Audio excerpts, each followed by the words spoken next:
Hello, good people of YouTube and the plug. It is your boy. I am back. That's right. I'm back behind the desk. It's Mo Late Nights. You already know what time it is. I'm over here streaming live at the plug with my show, Mo Late Nights. We about to have fun, and tonight we got a banger. Well, maybe a couple of bangers for you tonight. We are talking about poly relationships. That's right. I said it. Poly relationships. There are a lot of questions. There's a lot of ups. There's a lot of downs. There's a lot of this. There's a lot of that about it. Tonight, we're going to talk about it. I got my lovely panel guest here with me tonight. My dear friend, Mr. is on the panel tonight. Mr. Say what up to everybody out there. Hello, ladies, gentlemen, and everything in between. How are you all doing this evening? All right. Also got my boy Zen over here on my left. Zen, say what up to everybody. What's good, y'all? And as always, my co-producer, my homie, Dollface. What's happening? Hello. No glitter and rainbows tonight. Just hello. Unicorns. Stop it. Okay, hey, unicorns. Okay, all right. I know. You're gonna say, wait, you gotta give me something here. All right. So tonight, you guys, we're gonna be talking about polyamorous relationships. That's right. What makes someone want to be in a poly relationship? Is sex the main focus of a poly? We're going to discuss it all tonight here, folks. And if you join us out there on YouTube, you're more than welcome to ask your questions there. We also have the Curious Cat for you guys if you want to ask them anonymously. And if you're here in the crowd and you want to talk to us, all you got to do is click that nice little board that's sitting over to my left. It's very beautiful. Tonight we got some commercials for you. As you can see right above my head, we got our commercial board, our ad board that's going to be displaying different things that we're going to talk about a little later. Also, we got our shouter that's going to be shouting out some different links for you, like our Discord, our YouTube link, and also our survey. Don't forget our survey. We are literally every night we finish the show, it be late, we be half dead sleep, and we go through and read all those surveys. We laugh, we have fun. And we take y'all's considerations take your concerns into our consideration. I said it all wrong. Ugh. I'm a little tongue-tied tonight, y'all. My sinus is acting up. But anyway, let's have fun. Please fill out the survey. And also, over to my right where Mr. is, right behind him, you're going to see a lovely tip jar. It helps support us here at Mo Late Nights. Well, actually, not just Mo Late Nights, but the Cracking Up Entertainment Group itself. You feel me? So let's have some fun. Let's sit back, relax, grab your recreationals, and let's enjoy the show. So, what is a poly relationship? Well, I don't know nothing about a poly relationship because I'm in a monogamous relationship. So, let me go to somebody who might know. So, Ms. Dollface, what is a poly relationship? Well, hello, Momo. A polyamorous relationship means that you can carry on a relationship with multiple different partners. Sometimes they can be multiple committed relationships or they can be open-ended relationships. But it's being able to consider yourself having more than one partner or spouse, basically, essentially. Some people might look at that and be like, ooh, that's nice. Yeah, and some people I might heard look the at that and be like, in your ooh, voice. right. It's like a and a ah. Ooh. So Zen, AK what said is... it's the most absurd relationship ever. Okay, that's an opinion. Oh, okay. Some controversy. That's what I like. That's I like an it. opinion. Okay. That's an opinion, right? I like it. Some people say it's amazing. I see a lot of it's amazing. Ooh, it's Some a people... relationship where everybody cheating on each other. Ooh, it's gonna be good tonight. It's gonna be Right, y'all great. already Yes. feisty. So, Mr. Zen, what is a poly relationship to you, sir? A poly relationship is where you have equal understanding amongst however many people are in the relationship.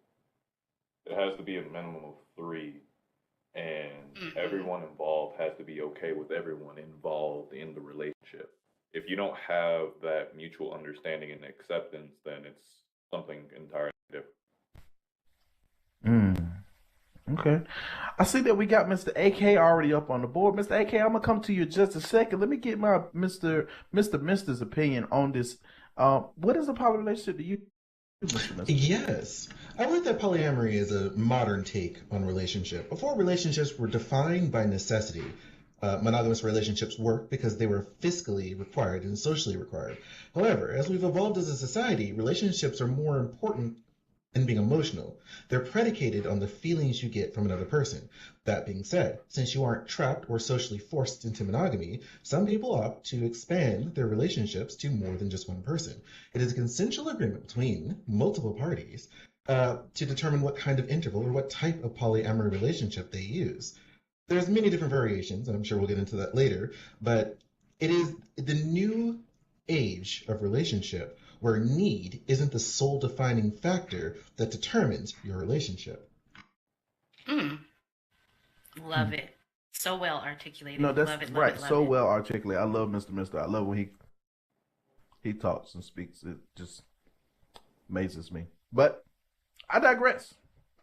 So, we actually a lot of confused faces out there. A lot of people like, I never thought of it like that. But the main thing that everybody said is consent. Everybody is on the same page. Everybody knows it's an agreement.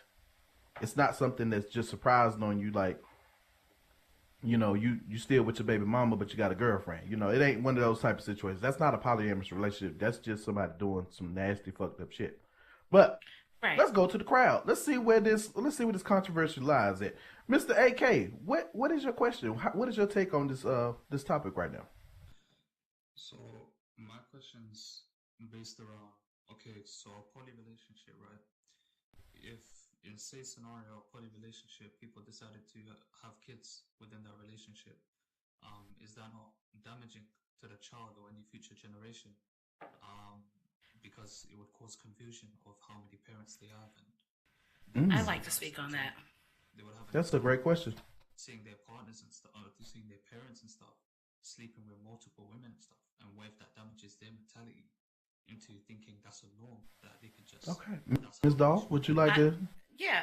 Okay. So I am in a polyamorous relationship, a polyamorous marriage. I've been with my husband for 10 years. We have 2 children. My husband has a girlfriend, and I see who I want to see.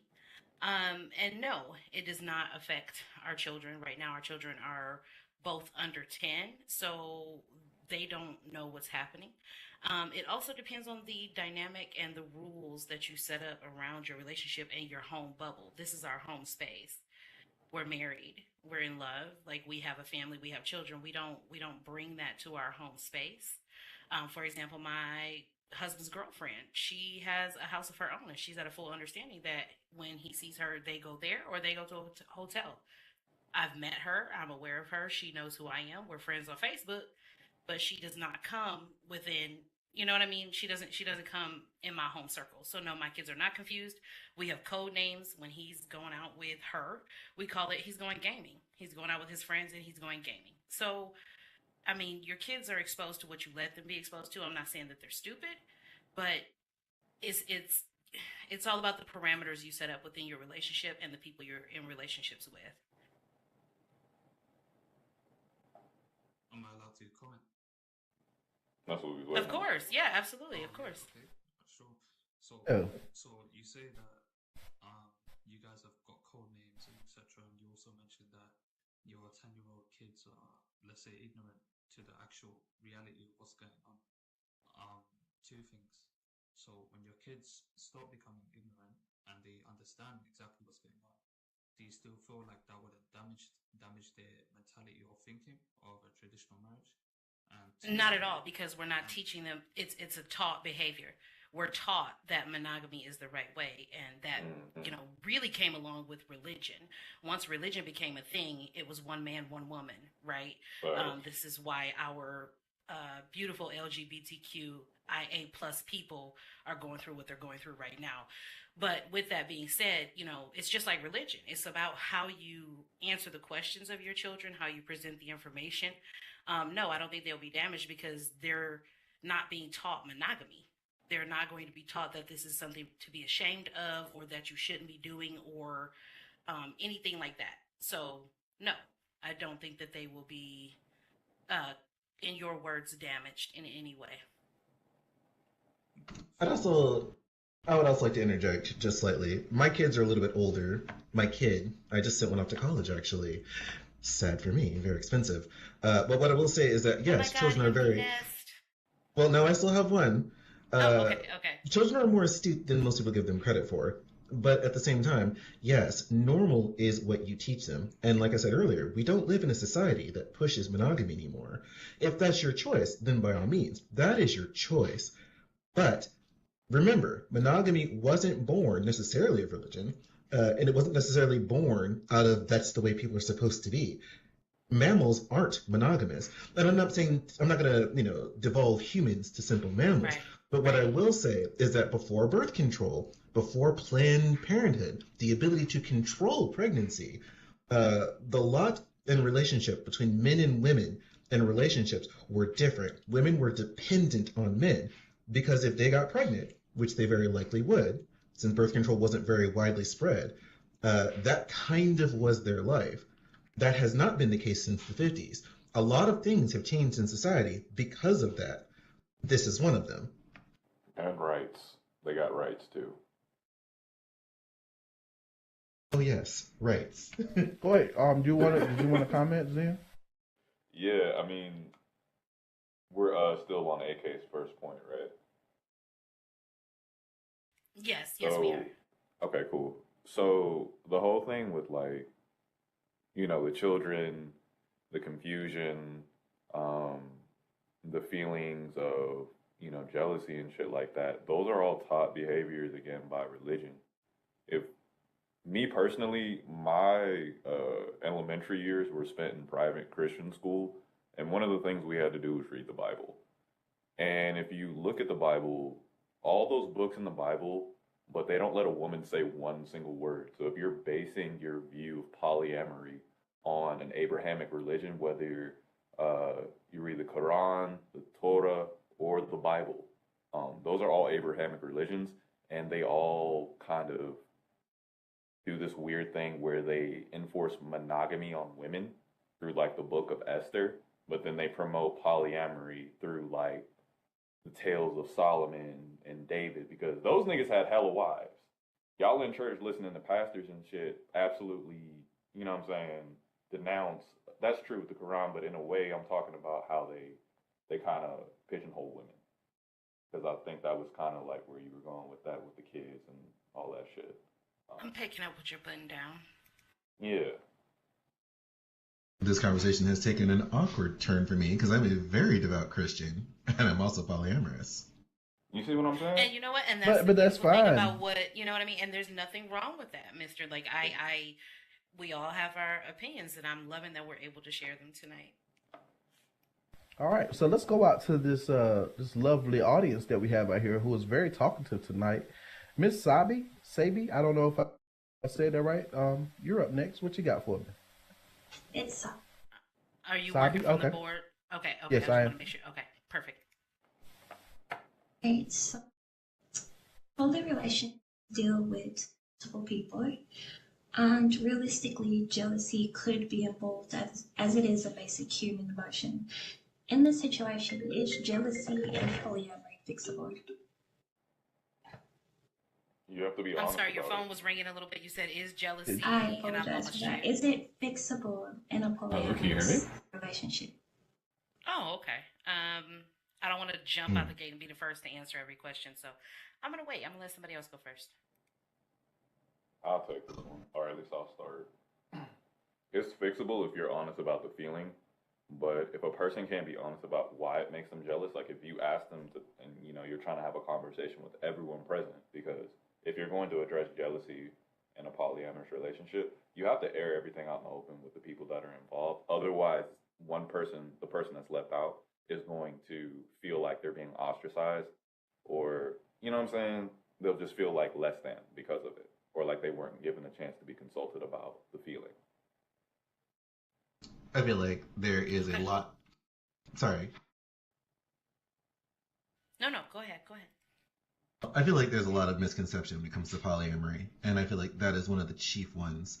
I call those teachable moments. If somebody is jealous, jealousy is a very natural human emotion. You should feel jealous if something makes you feel jealous. However, that's a great time, just like he said, that's a great time to have a discussion. And not only can you alleviate that jealousy, you'll learn more about yourself, you'll mature as a person, and you'll come to understand why you're feeling jealous. It's the why you feel jealous that's important.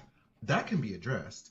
if it's coming from a deep-seated fear of being ignored or feeling like you're going to get left out, that's something that can be fixed. However, if it comes from your insecurities or your own feelings of inadequacy, that's a little bit too deep for daddy or for your partners to fix. Facts. Well said. Well Um, said. yeah, All that right, just took the Dollface. words right out of my mouth. Yeah, that just took the words right out of my mouth. I feel like jealousy isn't something you can quote unquote fix. It's just something that you can Learn from. observe and put a corrective behavior, not necessarily corrective behavior, but address, like Mr. said, what is making you feel this jealousy? Is this a previous trauma? Is this something deeper that you need to address within yourself? Jealousy is going to happen. It's a natural emotion. It is a natural feeling. It's how you deal with that jealousy. Do you lash out? Do you take the time to reflect on why you feel jealous? Are you bringing that to all parties involved? One thing I wanted to touch on with Zen is it sounds like you're speaking from a perspective where there's like maybe all three of you are involved. But for me, coming from a perspective of I do not have any romantic contact with my husband's girlfriend, you know what I mean? All of that communication comes from my husband. I don't have deep conversations with her. I don't, you know what I mean? And I'm aware of her. She's a wonderful lady. You know, we've had a conversation, but um, yeah. So anyway, you just have to be able to talk it out, be able to be honest about your feelings, and then reflect on it yourself of why you feel that way. And you have to Okay. have the emotional Well, thank you intelligence for to that. unpack it the right way. You can't just be There like, you nah, go. if you tripping, this ain't that. You Right. have to be very, very in tune with your partner's emotional state and how they take Mm-hmm. certain shit. You know what I'm Mm-hmm. saying? That's very important. Very that. When people underestimate the importance of not only All right, let's communication, go. Let's, Hmm. well, y'all hear it first. Y'all hear it from professionals up here, because I don't know nothing about polygamy. I mean, I thought about it. You know, those guys are always like, saying, I got bitches over here, got bitches over there. I'm doing my thing. No, that's not the same, brother. It's Well, not the really same. quickly, Momo, and I hate to interrupt you, but I just want Yes. to express there's a No, difference no, go between ahead. polygamy and polyamory. They are different. They are different. Ah, A lot of people feel aha. like they're one and the same, and they are not. So I just wanted to address that really quick because you said it and it made me think about it, and I know a lot of people have that opinion. Okay. Well, Miss Bipie, I see that you're up next on the list. What you got for me? All right, this is Mars or Bapa. I just had a couple of comments about some of the statements that were made. I do agree with Mr. Norms are set by the standards of today's society simply because it's beneficial to the society that we live in today. And I guarantee you, if there was any change in social structure where polyamory or polygamy was beneficial, it would direct the transition of what's acceptable. And I think it's important for people to understand that a lot of the traditions that we have, a lot of things that are set in place, is simply because it's beneficial to the country. I'm happy that you all brought up the difference between polyamory and polygamy. Polyamory simply means many loves, and it's an opportunity for everybody in that relationship to love one another. Versus polygamy, which Yes. means that I am the nuclei of my relationship, and I Yes, am with these ma'am. individual and people, women, whatever you're into. Um, and then also I want to talk about like the whole children situation. We kind of like it breezed past that, and I wanted to just say this. Um, when you think about the structure of a polyamory or polygamous relationship, it's a lot of benefits that people don't necessarily think about. There are multiple social supports, multiple parents to give children appropriate attention. A lot of monogamous family dynamics are often, stressed to the max, or they're single parent households. And they state that, it takes a village to raise a child. So those children growing up in a household has multiple parents to provide structure, learning opportunities, and support. So I wouldn't just, kind of breeze past that because it can be a beautiful dynamic, and it all depends Very on how much you so. choose to teach your children. Do you teach your children like, hey, this is what society says, so just go with that? Or do you Right. teach them to be free thinkers and let them allow them to choose whatever path they want, whether they would choose monogamy or whether they choose, polygamy or polyamory? And my last statement is just about jealousy. Jealousy in poly relationships, to me, honestly, is no different from jealousy in monogamy. Jealousy is not associated with a relationship type. It has everything to do with your own personal insecurities or feelings of inadequacy. That's just what it is. If you are a insecure person in a monogamous relationship, you're definitely going to be an insecure person in a poly relationship, you know? And oftentimes what people don't realize is that I think that poly relationships are a little bit more proactive when it comes to those things, because we already know that in those relationships it's going to be, issues with, comparison or issues with feeling left out. So they're typically more proactive. They have like house meetings. I have house meetings where I'm like, okay, what's on your mind? You were a little bit standoffish, and it provides an opportunity for the individual to express themselves versus, in my own personal experience in monogamous relationships, where it's like we deal with shit when it come around. We gonna talk about jealousy when you jealous or you exhibiting, behaviors associated with jealousy. So it really depends on, your whole experience and how those relationships are set up and the individuals within it and how much emotional intelligence they have.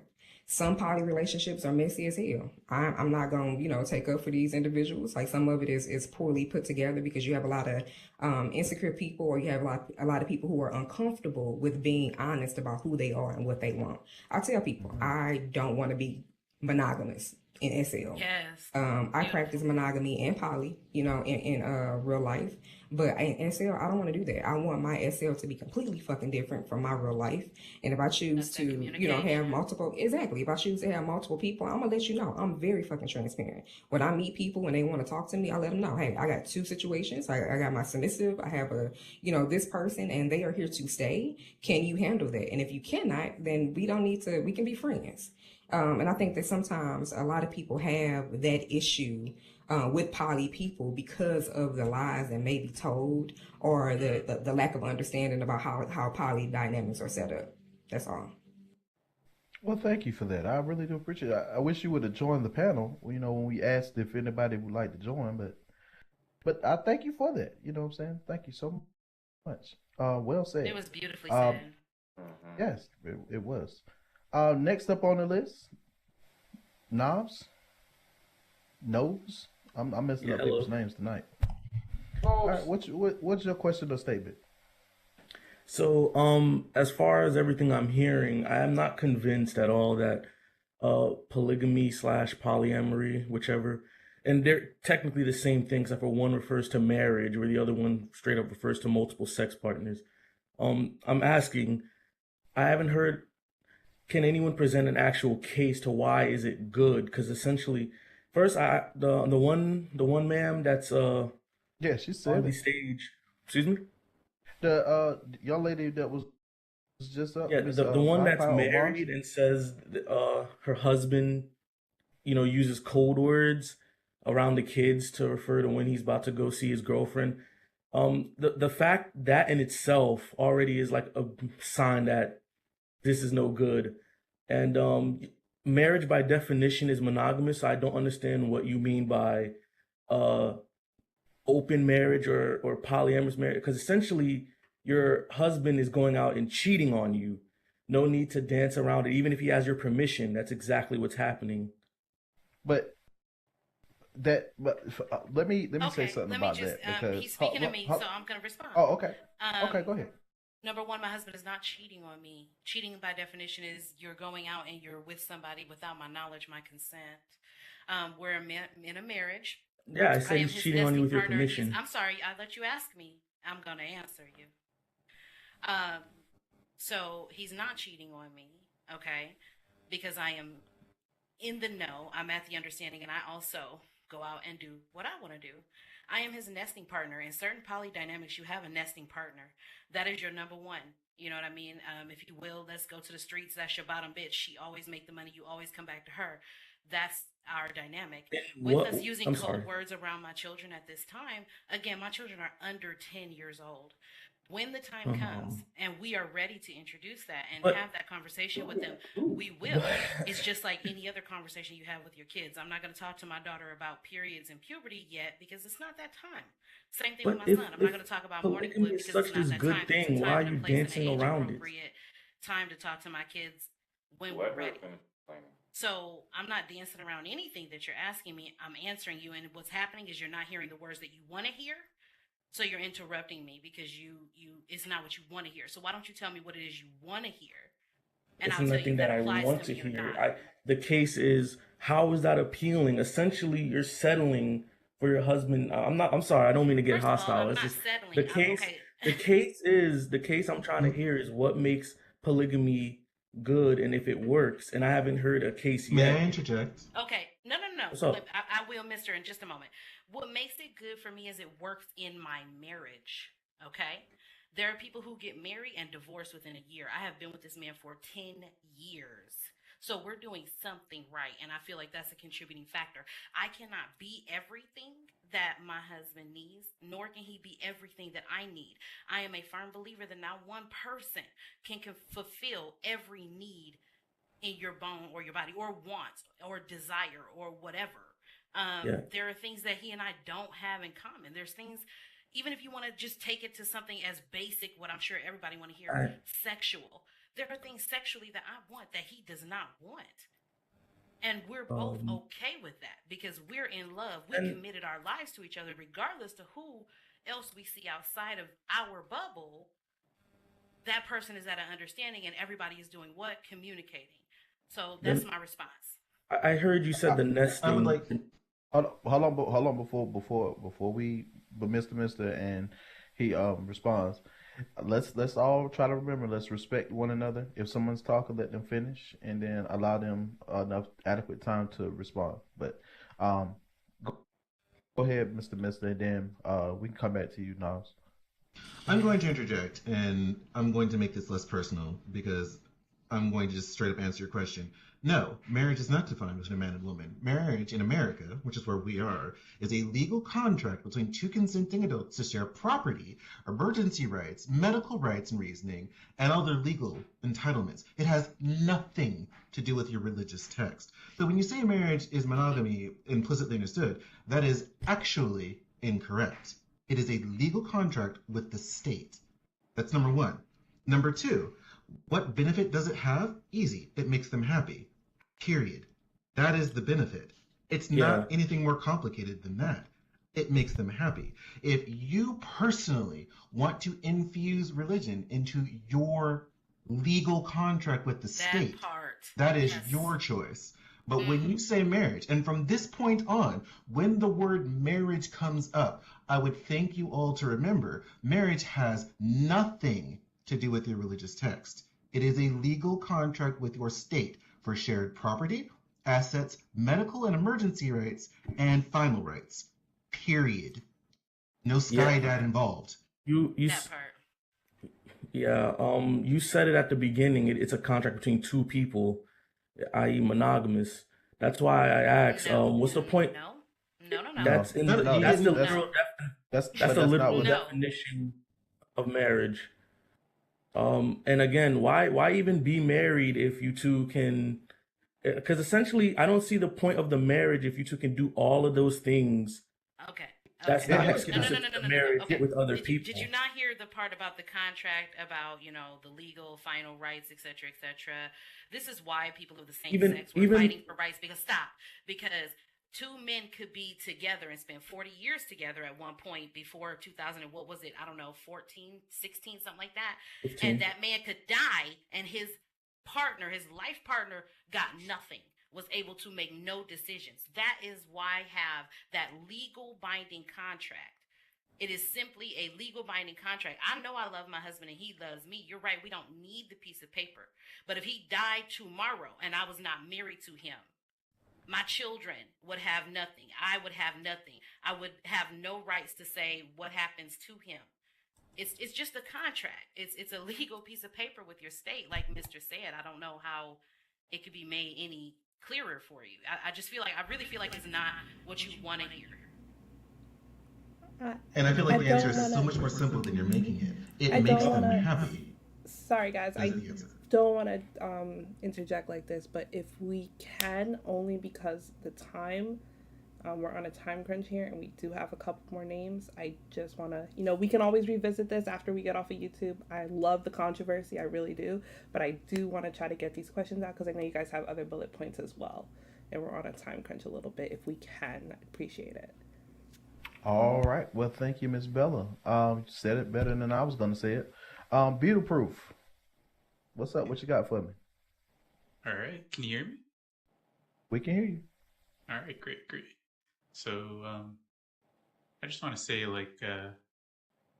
I'll preface my statement by saying, I think that everyone should have, types of rights to be able to do whatever they want, between consenting adults. And thankful for you guys for sharing your relationships with us. Thing that I think I struggle with is understanding the love aspect. I find love to be something pretty radical. It can uproot your whole life, and it is something that when you fall in love, basically your whole world is just shattered. And I don't see how it can be done multiple people. And as you mentioned before, I get that monogamy is socially constructed. Perhaps, and in our time, I guess we live in more neoliberalized society. Is it possible that polyamory is also some sort of socially constructed relationship? Because neoliberalism promotes radically hedonistic activities, for example, make sure that you get a fancy car, or all these advertisements that pump stuff into your head. Maybe it's good to sacrifice in love. If your partner's not able to do everything you want, you make sacrifices because you love them, I guess. May I? Go ahead, mister. So there's something called the myth of male expendability. It's this thing you keep mentioning, sacrifice. I have another question. Why do you define your love through what you can't do? Don't you think that it's a little bit archaic to define your ability to love and provide and be there for somebody based on what candy you can't eat from the candy jar? Why not just get a handful? You also speak of neoliberalism and social constructs. Because of time crunch, I do not have time to unpack that with you. I will say, yes, all marriage and relationships and monogamy and polyamory and wearing pants are social constructs. They're not biological necessities. So to call it a social construct is largely unnecessary. Even the language you use is a social construct. So with that little bit nuance out of the way, part of the archaic belief is that love requires sacrifice. I am abstaining from this pleasure, and thus my abstinence is an indication of my undying love for you, Helen. Yes. But why? Why do you have to shoot yourself in the... Why do I have to cut my ear off? Why do I have to Van Gogh? Why do you have to Van Gogh? It is largely unnecessary. That being said, polyamory is not for everyone. No one is sitting here saying that you should be polyamorous right now. It's not for everyone. If you choose to define your love through the sacrifice, not only does that breed resentment, and a relationship therapist will tell you that you absolutely need counseling for that attitude. Narcissism. But it just might not be for you, and that's completely okay. All right. If I could just respond to that. Go right ahead. I'll try to be quick. The only thing I disagree with is that if you're saying that you want to fulfill all your desires, I think that's an impossible task. And I think, if you look at Tinder, for example, a lot of times people find it hard to someone they want to date because they just think, oh, there's someone better, and you constantly just flip through people. You never settle down because there's always something better around the corner. It's object petit A, I guess, is the psych term for it, Lacanian psychoanalysis terminology. But yeah, you never really are able to fulfill your desires, and so you're constantly just trying to fulfill them, and that's also kind of bad. I understand that, but what I'm hearing and what you're saying is you're constantly trying to fulfill that in one person because you're thinking from a monogamous headspace. You're looking for that one person to be the right amount of submissive, the right amount of dominant, the right amount of big ass titties, the right amount of funny, the right amount of loves comic books, the right, whatever it may be, right? Why can't you just enjoy this person who is the right amount of dominant for you? They love comic books and they want to do all the cons with you. And that's y'all's starting and most, common, that's your bond, right? And you build from there. And then why can't you be with somebody who's a little more submissive and does, I don't know, loves Harry Potter? I don't know. I'm just trying to break it in layman's terms. Why are you Why limiting can't yourself you, to one why do person? you need to, they're constantly in rotation like you're speaking about, in my opinion, because they're looking for all of that in one person. And that's a lot to put on somebody else. First of all, we have to make ourselves happy before we can look for happiness in other people. So make sure you're happy, and then you'll be able to bring something beautiful and amazing to the table, for the person that you're giving yourself to, or the people that you're giving yourself to. I think the misconception with people hear poly, they think you're going out and you've got 10 different partners. Not shunning that, but that's not always what that means. A majority of poly couples are between 3 and 4 people. Like, I think people just have this thing where it's like you just fucking everybody that moves. And even if you are, again, not shaming that, but that is not what it is. So anyway, that's the end of my tangent. Sorry about that. Oh, no problem. So, AK, Perfect, Mia, Sunshine, I see I'ma y'all. go. But first, we're going No, Perfect. Oh, You're gonna sorry, wait, 'cause sorry. we're gonna go I'm to sorry. yeah. We're gonna go to a commercial break, and then we'll get to you guys. All right. So, Bella, Dollface, take it away. All right, everybody. Hello, and welcome to this Hey! special edition of commercials brought to you by Mo Late Nights. I want to say hi, everybody, and thank you guys for being here. This is clearly one of our best topics. Can I get a 1 in the chat if you're really enjoying the conversation tonight? I'm really having a good time talking with you guys. I'm hoping y'all are loving it. It is really, really awesome to have this participation. Make sure you guys hit the Curious Cat. If you want to ask something anonymously, and you want us to read it out, definitely hit that Curious Cat. Also, you guys, this Thursday, February 10th, we are having a 99s and a 2000s party right here at the Plug. It's also going to be a job fair, so if you're looking to make some money, the Plug store over across the way, we hiring, yo. As well as another Plug store location. Make yourself some tips, some hourly wages, and all that good stuff. So make sure you show up. There will be a 10K giveaway. Yes, that's right, a 10K giveaway for best in 90s to the 2000s attire. There's going to be 3, a first, second, and third. So make sure y'all show up for that. I also want to shout out Miss Lovin. We have a beautiful sponsor of tonight's episode from Majestic Creations by Lovin. You guys, do you need to plan a unique wedding or a birthday party or res day party? Miss Lovin's got you down, and I have seen her work. It is very, very affordable. You guys, get with Miss Lovin. I'm going to send out this note card to everybody right now. Make sure you contact her. She does baby showers. She does parties. If you need any kind of venue decorated, if you need a club decorated, she's got you. She's got you covered. So make sure y'all shout out Miss Lovin. Guys, are you enjoying the show tonight? I know y'all put all those ones in the chat, so I know you enjoying it. There's a tip jar right next to Mr. That tip jar helps us tremendously. It helps us to keep this production going for you guys, so that we can bring you all the hottest and latest topics, as y'all can see tonight. Feel free to toss a little bit or a lot of it in there. You know, it definitely helps us out a ton. Make sure you're doing those surveys. If you can't tip tonight, do the survey. Like, come on, do something.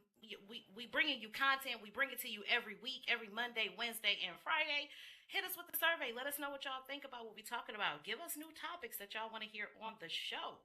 We truly, truly appreciate it. And with that, I'm going to turn it over to Bella. What's up, girl?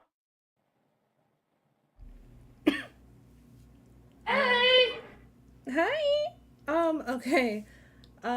So Dolly pretty much, said it all. The only thing that I really want to stress is the importance of the survey. If you guys come to my late night shows, you know how I am when it comes to these surveys. Please, please, please. I made it simple. Y'all used to go open a browser to take the survey. I made it very difficult. I made it so much easier now. I ask you to do 4 questions. You answer, you slide it back in, and then that's it. And then you're done. And then Bella happy. And when Bella happy, everybody happy. You know what I mean? And I want everybody to be happy.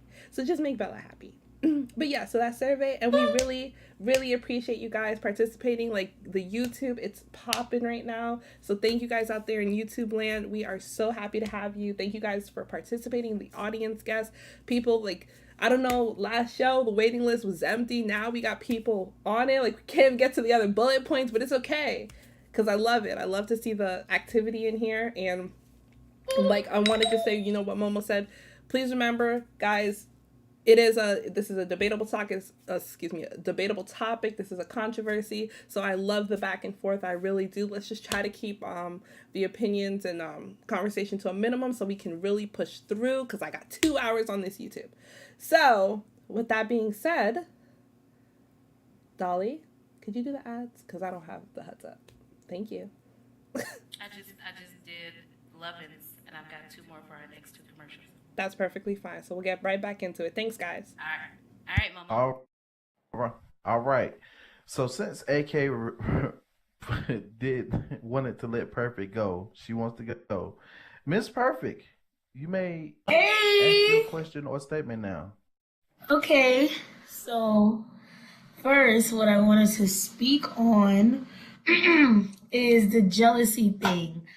I understand that, Dollface, you said that we are all human. We're all going to be jealous at some point, because that's just the human trait. I understand that. But what's the point of being jealous in something that there's an understanding in? You get what I'm saying? Like, well, that's just it like would not fear. Like, you know that tinfoil can't kill you or hurt you, but there's people who are afraid of it. But I wouldn't do it. It's an emotion. If I know it's gonna hurt, if I feel like in my head that I know it's gonna hurt me, I'm not doing it. Period. Okay. I'm not gonna put myself into something knowing that I'm going to be jealous by it. That doesn't make sense. That's like the same thing. I wouldn't walk in a room with a group of people that I know is gonna jump me if I walk in the room. Well, can I ask you a question, Perfect? Can I ask you a question? Yeah, go ahead. Why be in a relationship if you're gonna think they're gonna cheat on you, or why do anything? Why take the risk with anything? Even in a monogamous relationship, yeah. Right, even in a monogamous relationship, that's just life itself. Okay, maybe I'm just talking for myself, because I don't get jealous. Maybe that's just me. It's understanding. Right, I understand where you're coming from, but what I'm saying is, yeah, you can go ahead, Zan. But let me say this: if for me, just life in general, there's a risk. There's a risk of me waking up and taking a step out of my bed that my foot might fall asleep and I might fall and bust my head. There's a risk that when I go outside, something might fall out the sky, hit me right in the face. That's a fact. I understand. There's risk with everything. So you know what I'm saying? Like, I don't know. I just look at it a little different. You know what I'm saying? Okay, but, well, since you said that, I'm just okay. Then that's a fact. So then, now agreeing with what else is said. Now, if you're jealous, most likely you're jealous because of something about you. Like, you can't be jealous of the other person if you and him have an understanding that she or he's gonna be around. It has to be with you. Period. Then also, oh yeah, go ahead, Zen. You want to say something? Yeah, I was trying to move fast because I know y'all got time. There's so many words. Like, you're gonna have people that are gonna be okay with it. They're gonna go, okay, I'm okay with person X, Y, and Z being in this relationship with you. You know, person A, that makes 4 people. Yeah. But what ends up happening is, as the dynamic develops, there are certain ways that each person is going to communicate. Just because you have more people in a relationship, a polyamorous relationship, doesn't mean that everyone's going to communicate the same. As you develop and learn each other's trust, and, you know, likes and dislikes, there are going to be some people that develop jealousy because they don't really like, and we go back to this emotional intelligence thing, they don't understand their own emotions. They may see a dynamic between you and another member of the poly that they want to recreate, or they want their own special time, but they don't know how to communicate that. Jealousy in the polyamorous relationship comes from not communicating, no emotional intelligence, and not being okay with just saying what's really going on. If you have people that kind of run around the issue and shit, like, you're never going to get to the bottom of it, but they'll still act out in other ways to cause, like, disharmony between the rest of the poly. Right. It's a whole vibration thing. Like, you got to figure out with each individual person and figure out how to recreate the same dynamic in your own unique way with each person so that doesn't happen. All right. Okay. Saying, laterally, it's not going to work. Thank you for explaining that then. Also, what I want to touch upon before AK goes, everybody that's saying that they don't understand what's the point of being in a poly if there's marriage and like Mr. said, if you don't agree with it, that's fine. You don't have to do it. But obviously, if somebody that's married goes through with doing that and they're both okay with it, you have to also think in your head, maybe there's somewhere at a point in their lives that they can do that. And you just have to be open about it. It's okay not to agree, but also you have to be open about it and respect their side of the relationship. And their relationship, how they control things. Because Dollface to me looked like her relationship is controlled, period. That's my girl. So, yeah, I'm done. All right. Well, thank you for the perfect. Thank you, my panel guests, for answering that. Mr. AK, what you got for? Before I get into my main question, I just want to ask a quick to everyone on the panel. I agree or disagree, because I'm not too interested in expanding this point. It's just to get into my main question. So my main question, my starter point is just to agree or disagree. We don't need to expand on this because of time. But do you guys agree that humans may sometimes not be aware of what emotion in them influences a decision they make? Just agree or disagree, because then we're going to get to the main question. We're all going to agree. This is a normal facet of being human. Yeah. All right, fair enough. So then my main question is, how do you know? Because often humans, sometimes we do things, we don't realize the reason why we're doing it, or we don't realize what emotion is actually pushing us towards doing it. How do you know? And I don't want personal experience answers. I want a logical answer, an educational answer here. Therapy. How do you know? That's... If you're just not dissatisfied with your own relationship and you just can't let go due to attachment, and that's why you just jump into a polygamy. How do you not know that? Well, can I say? Let me say something before my panel guests say something.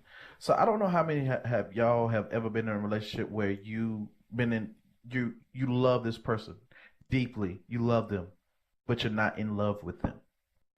You love that person, you love them enough to do anything for them, but you're not in love with that person. You know what I'm saying? You can be in love with more than one person. Not saying that it's going to be okay with that other person, because that's the monogamous way of thinking. But if you both have an understanding of what's going on in your relationship, you can be in love with more than one person, and you all have an understanding. That's what they're basically saying. It is a consensual thing, an agreement. You both talk, you both have the same, you're on the same path. You know how people say, we in the same book, we ain't on the same chapter. That's because you don't have an understanding of what's going on in your relationship. But I believe most of that everybody on this panel has an understanding with their relationship that, hey, I love you, I'm in love with you, but I also want to do this. Okay, I understand that. I will allow you to do that, and it will not damage me on the inside. That's what a lot of people don't realize, and that's my take on it. Even though I'm in a monogamous relationship, that's just my take. That's just what I see and what I observe as a human being. But I'm gonna let my panel guests go ahead and answer that. So, Mr. Missler, go ahead. Ooh. Well, I've got two things for you. First of all, that was a rather pernicious trick of yours to slide in what you consider to be the derivative root of poly relationships. Ooh. I'm unsatisfied with my partner, and so now I'm polyamorous. That's actually not what starts or instigates poly relationships. You tried to slide that one in. Secondly, introspection is the word you're looking for. I thought I was the only one who saw it. It is the ability to look inside of yourself, think, I am upset, I am jealous. Why am I upset or jealous? Okay, I have isolated, this is the reason that I am upset or jealous. And so, that says a lot about me. Introspection, which is only one facet of emotional intelligence, is a core human trait. All of us do it, but some of us do it to a greater degree than others. And anyone can be trained to do it better, which is why I said at the very start, jealousy is not a deal breaker. You can teach someone to be introspective and get to the root of why they're jealous. And when you find out what that root is, sometimes it's something that can be worked with. Sometimes it's not. Inadequacy is a tough one. I'd also like to clarify, now that I am older, a little bit long in the tooth, I am not polyamorous in real life because I have assets to protect. So the answer to your question was very simple, AK. It's called introspection. That's the whole answer to your question. That one word, introspection. And honesty. I would say honesty as well, because if you're introspective without being honest with yourself, then, you're just in a perpetual delusion as well. I just feel like you're asking the same question with different scenarios and different words. So therefore, my answer is the same from the previous times you've asked the same question in a different way. But There's different questions actually. So to say more about that, I guess, so you're saying somebody may be in a relationship, they may, loathe it, not be satisfied with it, jump into a poly because they think that's the new hip thing. But again, that would still require introspection, like Mr. said. Like the entire process of you, saying, oh, this is why people get into poly, was introspection played out. That was literally a whole cadence of introspection. But the thing is, the person that's going through that has to be honest with themselves, and then in turn, honest with the people that they want to be with, if they're even going to do that. If you can't be honest, it's not even going to work. It's a non-starter. And a lot of times, honesty is personal honesty. Let me ask you a question. When you break up, is your girlfriend a bitch? Is she crazy? Because if every ex-girlfriend you've ever had is a crazy bitch, you probably lack introspective skills. You had some part in what made her crazy. Are you able to look at a relationship and find a non-flattering reason as to what you contributed to things going wrong? Because if you're incapable of understanding your part played and every action you put out, you are not capable of being honest enough with yourself to have the kind of introspection necessary to be in even a monogamous relationship, because you're just torturing some poor girl at that point. Well, no exes of mine have left with a bad taste in their mouth. But to respond to what Dollface was saying, how I'm juggling the same question again, I'm really not. It's actually quite simple. They're very different questions. My point was obviously you're in a panel, and I assumed that I would get more an educational response based on studies or etc. Rather than personal. But fair enough. I didn't really get that answer. I mean, well, we're not professionals up here or anything. This is all for RP and fun. But right. Okay. So Mr. said he's a professional. Would you please elaborate? Well, we can. Well, look, before we do that, there's a lot of people that needs to speak. So, okay, we will. No, save that. Let's save that for after the show, and I promise you, we'll get you the answers. So let's move along. Mia, I see you got a question. What you got for us, Mia? I don't have a question. So earlier I heard somebody ask the benefits of a polyamorous relationship. So I wanted to speak on my take of the benefits in a polyamorous relationship. All right. I think nowadays when you're in a monogamous relationship, a lot of people lack longevity, and that when you're in a poly relationship, the love most likely has trouble dying out more than so likely when you're in a monogamous relationship.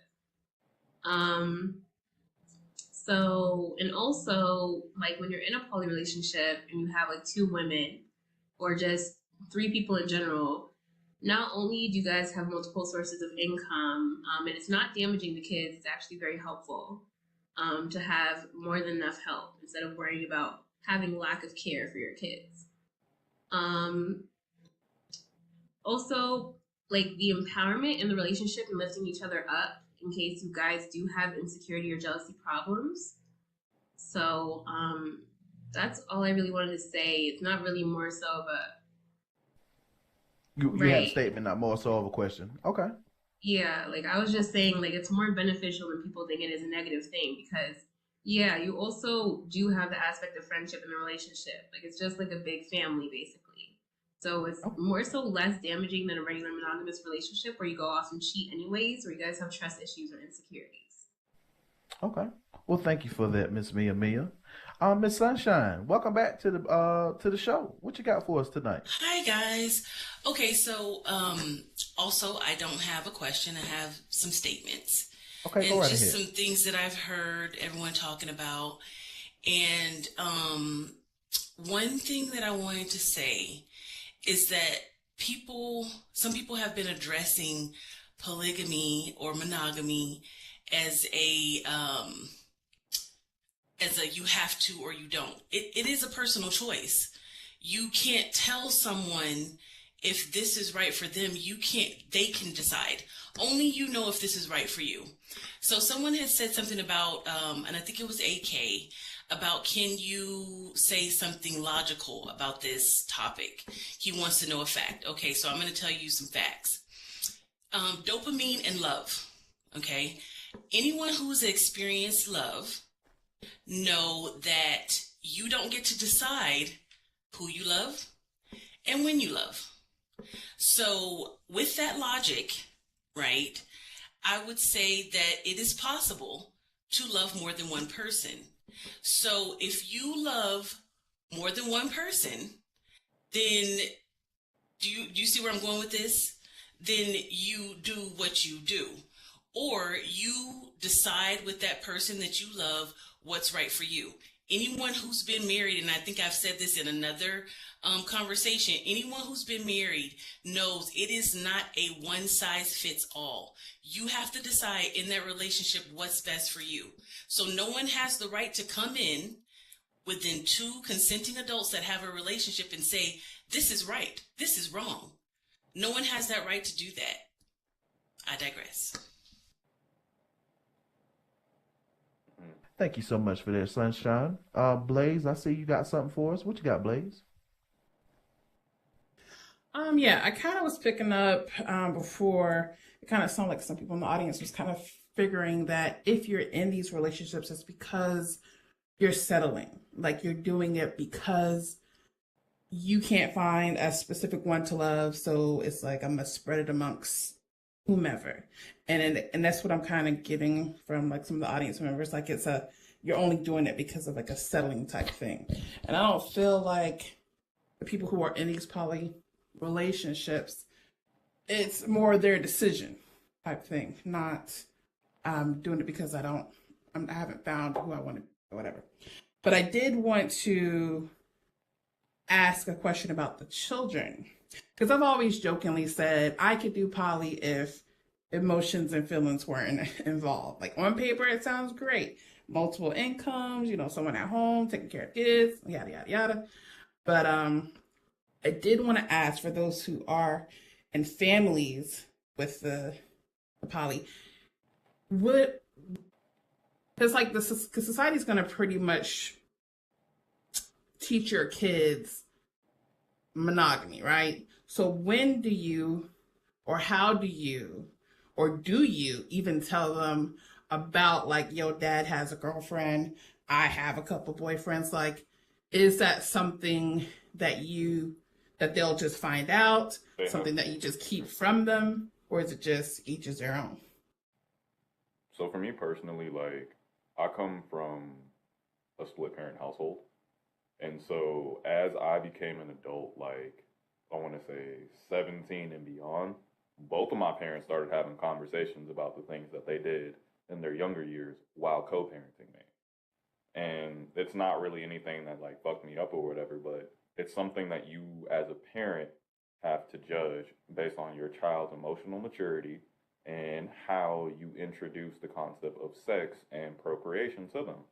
Like, you can't be in a God, a Jesus freak household and be like, all right, Timmy, I have something to tell you.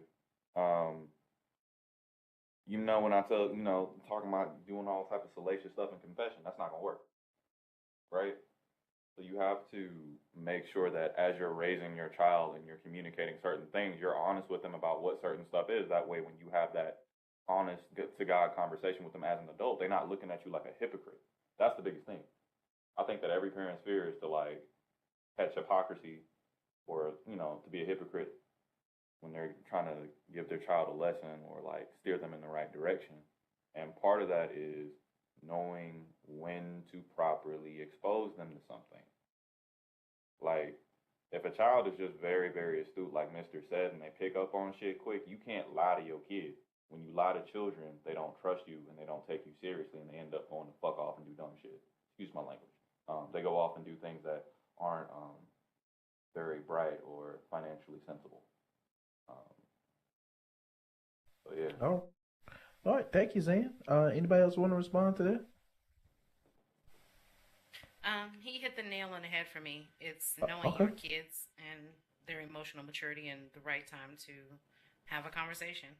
Right. I mean, it's not like you're gonna be sitting there talking to a toddler and be like, "Hey, look, let me tell you something."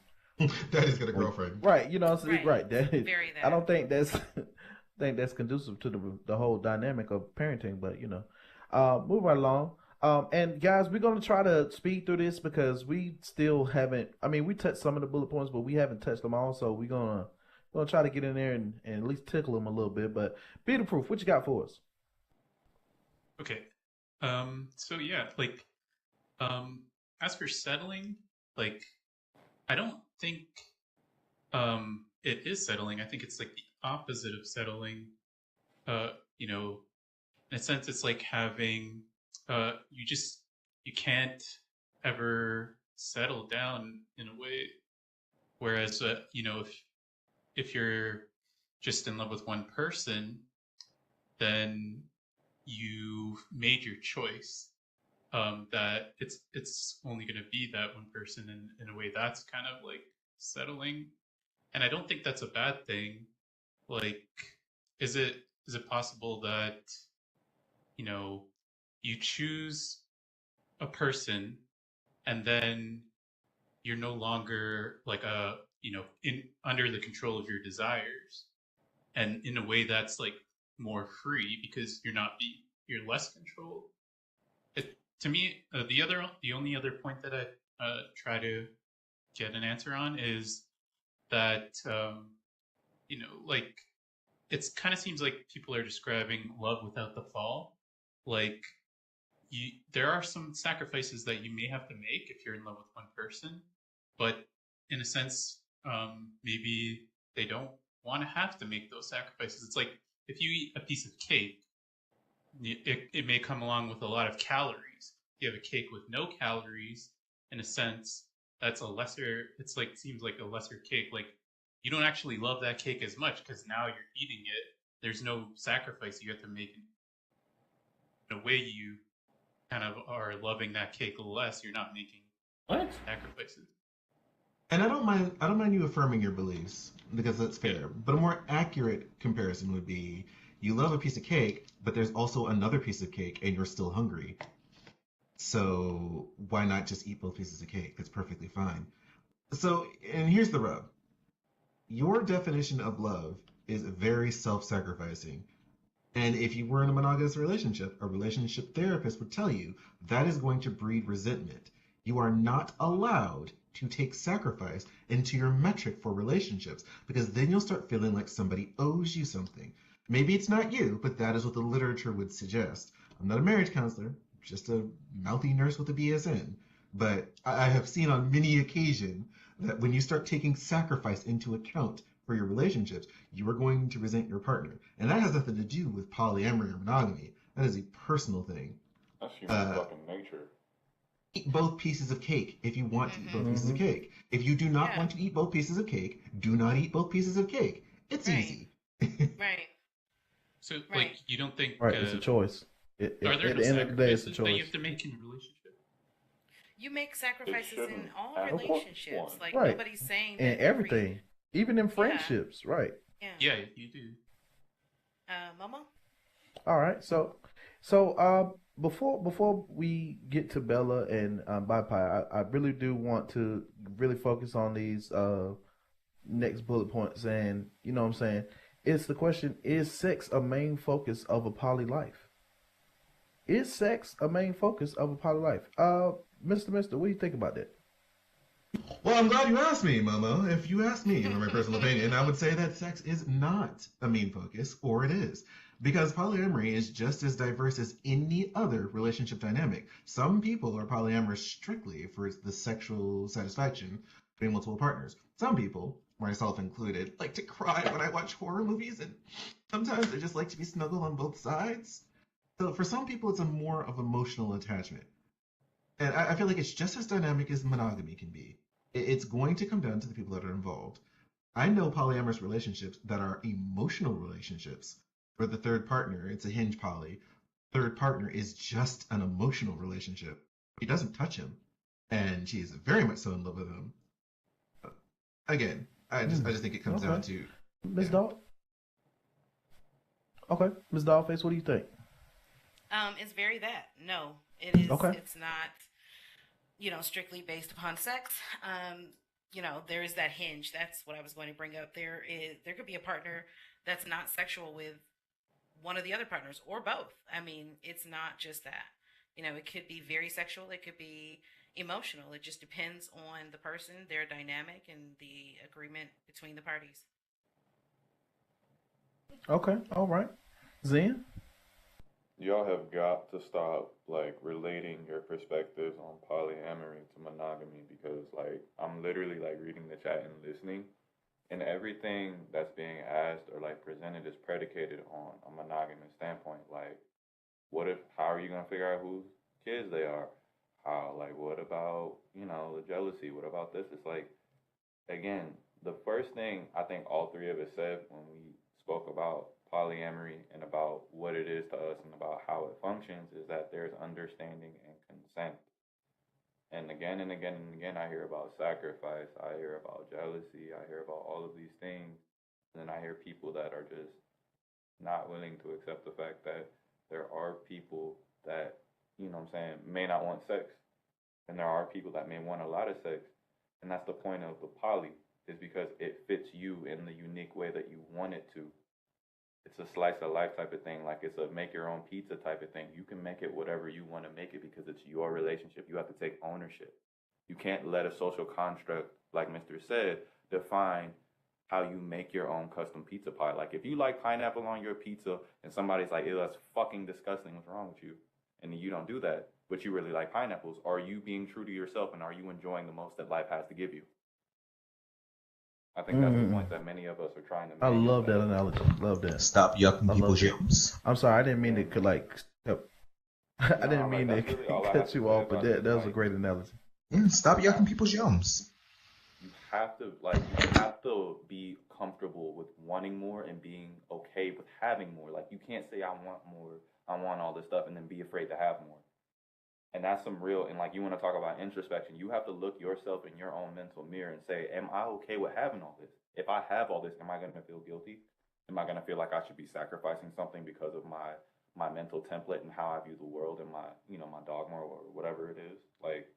You really have to look within yourself and the person or people that you want to be in a relationship with and figure out if this is what's going to make you happy and if this encompasses everything you do. Maybe one person can and maybe one person cannot, but y'all have to figure that out for yourselves and then communicate that to the person you want to be with. Otherwise, you're wasting people's time. Like Mr. said, you just dragging some poor girl or guy on along, they crying, and then, like Beautiful said, now you start, or like Momo said, the Beautiful's point, now you're starting to resent people. You don't want that. Thank you for that. Bella, did you have a statement or a question? What you got for me, Bella? Now I'm not about to speak on this topic. My team knows where I stand on it. But I just wanted to make a very quick note to the panel and also to the audience that we have here. Thank you guys so much for coming out, of course. But just keep in mind that I'll start with the panel. To the panel, keep in mind that there are a lot of people in the audience that are monogamous. So they do have a monogamous mindset. So when they say stuff, when they ask questions, you have to keep in mind that they are asking from that standpoint. So that's why when you're talking to somebody that's, like you guys, I'm gonna say like an outcast, like you guys, it will sound different, and same to the audience.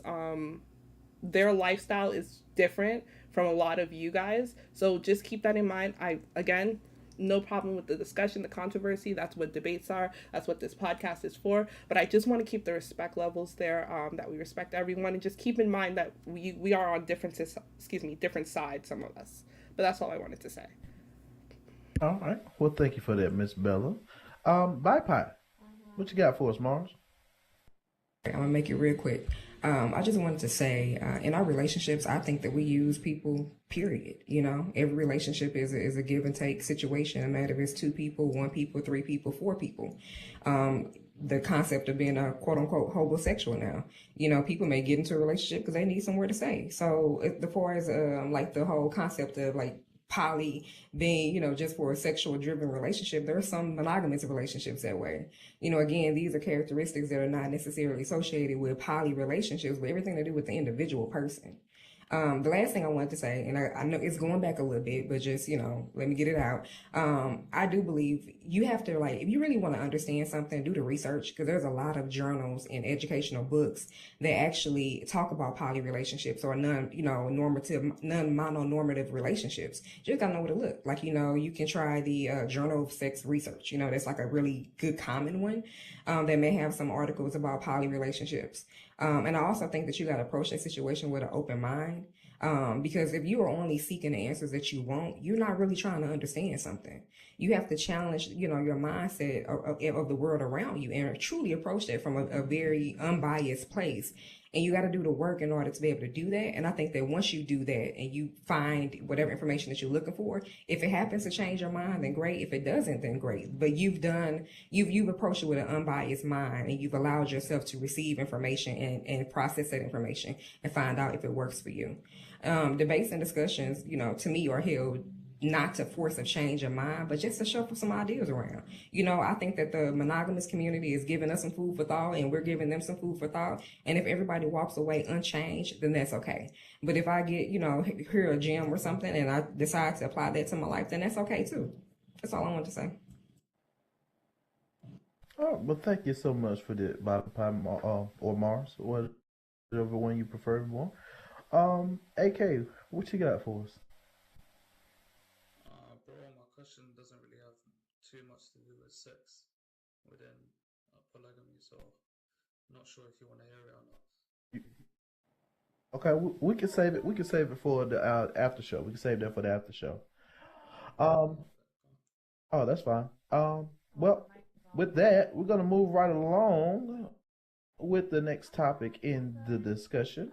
And I think I'm gonna tell you guys what the topic is, and then we're gonna go to a commercial break and give you some time to think about it. Is everyone in the poly together? Like all of y'all in this together, like together. So I want y'all to ponder on that for a little bit, and we will be right back, and we're gonna take a nice commercial break. Ms. Dogface, take it away. Hello, everybody. How y'all feeling about the show so far? Are we still keeping y'all interested? Are y'all still with me? I need the ones, please. Y'all still alive? Y'all here with me? A little bit? Momo's here. He's got to be here. Like, it's his job, right? eBento, you guys. eBento is a awesome event here on the grid. We love eBento, you guys. It is an array of fantastic designers offering you mesh bodies, mesh heads, skins, objects for your homes, animation overrides, and everything in between. Clothing, makeup, tattoos, all the good stuff. Make sure you guys check out the eBento event. It's a monthly event. I'm going to pass you guys that note card so that you can have the landmark and all the details for this upcoming round. With that said, I want to shout out the Plug. Thank you for hosting us here. Make sure that you guys shop the Plug store. Cam over there, grab yourself a blunt or the Black and Miles. Those are brand spanking new with bento animations. So make sure you check those out. And with that, I'm going to go back to you, Momo. What's up? And we're back. Thank you so much, Miss Dollface, for that lovely commercial break. You guys, listen. I really appreciate you guys coming out. I really appreciate it. This is what I started this talk show for. This is an open forum. This is so we can go back and forth, discuss, and learn one another. You know, to break the ice between, you know, what's right, what's wrong, pros, cons, this and that. That's what I started this talk show for. So thank you guys for being very, very active tonight. Since you guys are so active and enjoying this, hey, fill out a survey. Let us know how you feel. Tell us that we're doing a good job. Tell us that we suck. It doesn't matter. If you just want to put all ones on the survey, it doesn't matter. Just fill it out. Tell us the truth, but come from the heart. And also, don't forget about that lovely, lovely tip jar that's sitting right behind Mr. Mr.'s head. That's right, that tip jar that I made. Woo woo. Give myself a pat on the back. But anyway, go ahead and hit that tip jar. Whether it's one landing to 1,000, it doesn't matter. Just support the show. I really appreciate it. But like I said before our nice commercial break, is everyone in the poly together? So, Mr. Zen, could you break that down for me? Is everybody in the poly together? Like, are y'all all just sitting in one chair and just all huddled up with one another? Like, break it down for somebody that might not understand.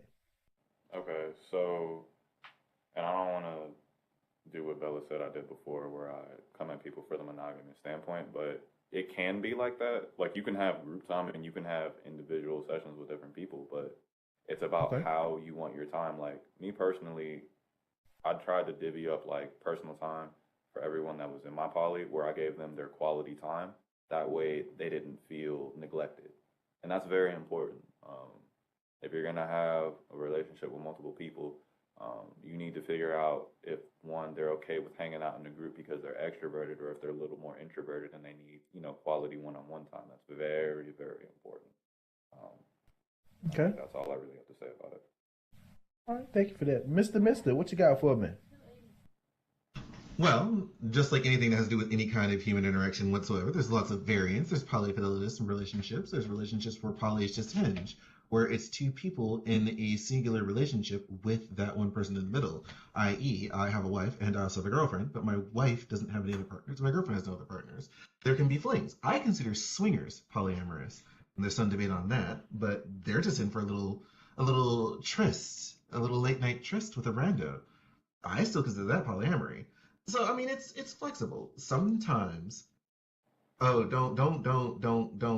broach medical in me, Vane. We don't have time for it. I could tell you 100 ways why that is incorrect. But yeah, it's variant. It is as variant as people themselves are. Sometimes everyone's involved. Sometimes the other partner just kind of isn't. It's not their thing. Not to say it's not their thing. Watch. Yeah. Oh, or they like to watch. Or they like to watch. I Like, think different that people have different think that things. term, Mr. on a little bit. We said that. I'm sorry. I don't know if it. I'm so sorry. I don't know if anybody picked that up, but I'm sorry.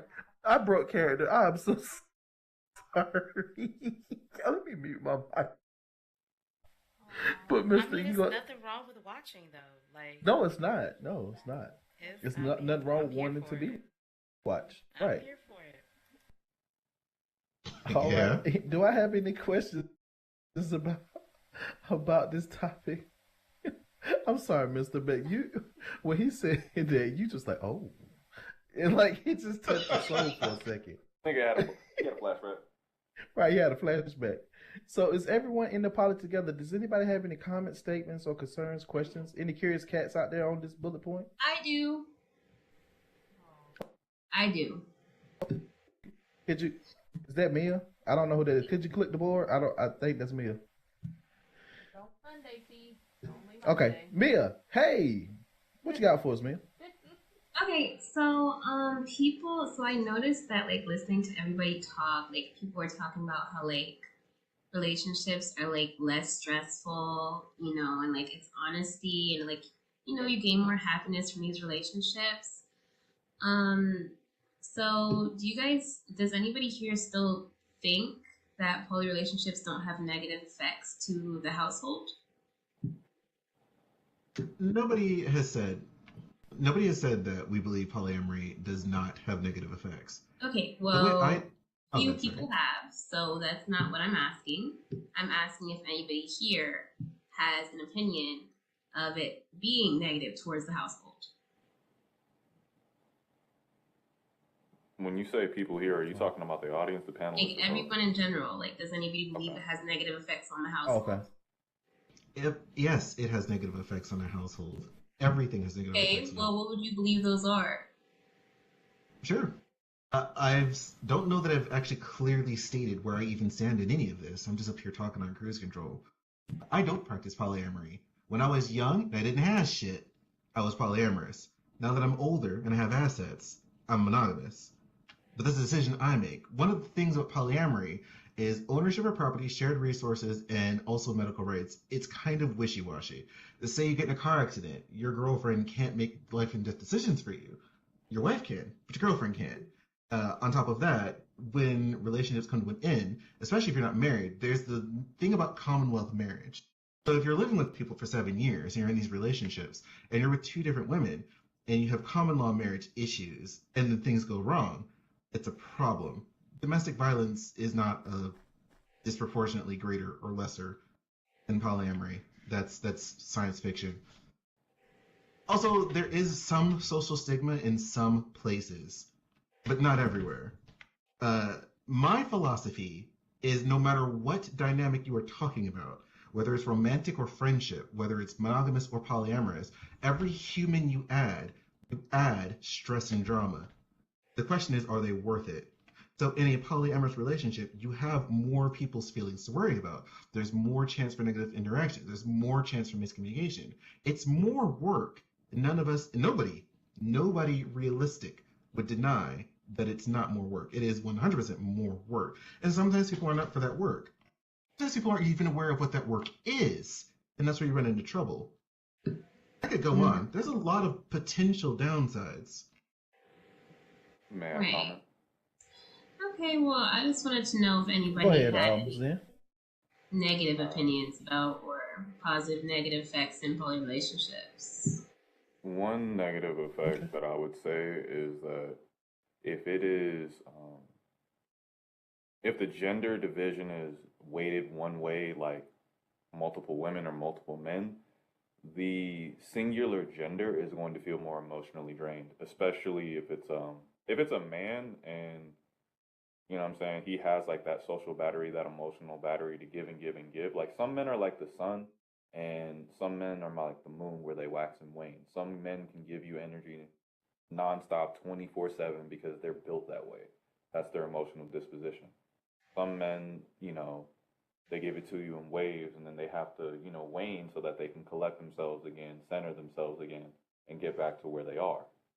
So when you have a polyamorous relationship or just, you know, multiple partners in your relationship, like if people aren't very considerate or in tune with like people's social batteries and stuff like that, you can end up causing friction because people are worn out or burnt out emotionally, but they care about you so much that they don't want to tell you that shit. They don't want you to feel dejected. And so feelings like that can, you know, potentially be harbored. Right. So I would say that's one thing. Fatigue, emotional fatigue, in short. I'd also say another problem. One more thing, real quick. One other problem with polyamory. No, go ahead. That I've seen in my real world when I was polyamorous when I was younger. Women are conditioned to believe that they are supposed to compete with each other. So sometimes you will be in a relationship with two women, and out of nowhere, they'll go from friends to competing with each other. And it doesn't always look ugly. It doesn't always look ugly on the onset. But you have to nip that in the bud quick. That's one of those things that is not natural to humans, but is a part of our social conditioning. And when the two girls start to compete, that's a real problem. Because when there's a competition, there is a winner and there is a loser. And someone is taking unnecessary emotional damage. Right. That's a whole episode in and of its fucking self, man. All right, seems like we're gonna have to take one of these bullet points and make it an entire show, but I digress. We move right along. I think we touched on this earlier, but are there more than one or two types of poly?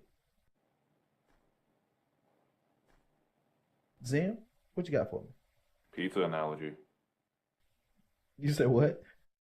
Pineapple pizza analogy or pineapple pizza metaphor I made before. You know what I'm saying?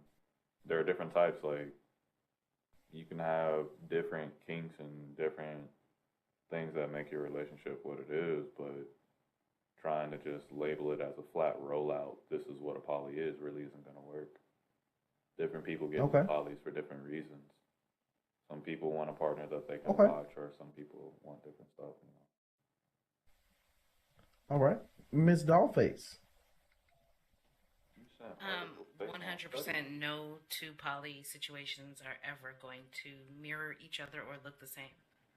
So yes, there are many, many different polys. It's defined by the people in the relationship. Okay.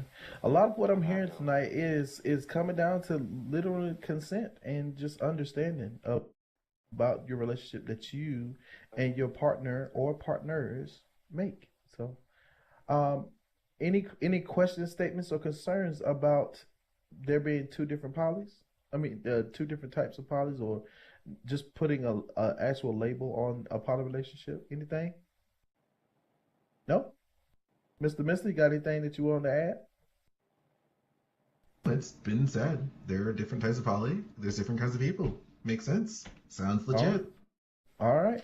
Miss Sunshine, what you got for us? Brighten up our day. I was basically gonna ditto what Mr. said. It's like I said previously, it's not a one size fits all. So of course there's many polys. You know, I just want to say that more people should, before they take a stance on a topic, they should find more information out about it. I actually didn't know much about poly relationships, and I looked it up. I did some research. I wanted to know more about it. And I think more people should do that. Seek information, seek to understand before they just pass a judgment or form an opinion. Okay. Well, thank you for that, Miss Sunshine. Always brightening up our day. Let's move Thank right you. along. You're welcome. What does cheating look like in a poly relationship? What does cheating look like in a poly relationship? I see we got Mia already on the board with that, so I'm gonna take it over to Dollface before we go out to the crowd. Miss Dollface, what does cheating look like in a poly relationship? It looks exactly like cheating in a monogamous relationship when you're not communicating with your partner, when you're doing something behind their backs, you know. Just because you're in a polyamorous relationship, even a poly open relationship, it doesn't mean that you just are being dishonest with them about what you're doing, who you're seeing, if you're lying to them in any way. If you're telling them you're working late, but you're really going out with somebody else, that's cheating, just like in any other type of relationship. Okay. I think that pretty much hits the nail on the head. Zen, Mr. Mister, anything you want to add to that? I believe that. Go ahead. When you start a relationship, even a monogamous relationship, and that's why I feel like this question, the simple answer is it looks the same as a monogamous relationship. When you start a relationship, you and your partner define what that relationship is. And if you step outside of that agreed definition, that is cheating. Very simple. All right. Okay, Miss Mia, what you got for me? I think basically, like in a poly relationship, cheating is when it's not only a physical thing, but it's also mental. Like not being openly mental, like with what's on your mind to your partners on how you guys can improve, or basically just going out behind their back instead of trying to work on your problems possibly, or just cheating in general, physically, mentally. I think it could be both. Okay. Honestly, I think that Mia made a very, very good point. I want to capitalize on the checking out part of it. Like, I think it starts mentally and then it can potentially become physical. If you're in a relationship with multiple people and your thoughts, venture beyond the people that you agreed to be in this relationship with, that's kind of how it starts. And that's what, the beginning of cheating in a relationship, any type of relationship looks like, right? You start yearning for something else. You start wanting something else. You start fantasizing about what something else could be, beyond your current situation. And if you feel like that, that's the time when you need to talk to your partners, because if you act on that, then that is cheating.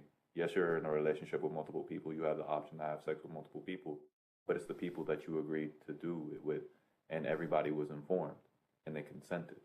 And I think that's the difference. Like when you step out, mentally and then act physically, and you make that decision to step out on your poly or what have you, your relationship partner, whatever, it's the fact that they're unaware that makes it cheating. All right. So you guys, listen, we are going to go ahead and wrap up the YouTube version of this show. Hey, YouTube, listen, I know you're gonna miss out on some good topics and stuff like that. We are literally about to shut it down on YouTube, but we're going to continue the conversation. We're going to continue the conversation here in World at the Plug. I do believe we have the slurl in the description for you guys if you guys want to drop down. If you're on YouTube, you want to come through. But please, Bella, did you have something that you want to add on, or did you were making a statement? No, after you finish. Okay, I'm sorry. But so we're going to go ahead and wrap this up for you guys. Thank you so much for tuning in out there on YouTube. Please don't forget to check us out on our upcoming events that we got going on this week. Today is Monday. We got another show for you on Wednesday, and we will be back with you on Wednesday. See you here on YouTube. This is Mo. We're from Mo Late Nights, and as I always say, peace, love, and soul grease. We'll see you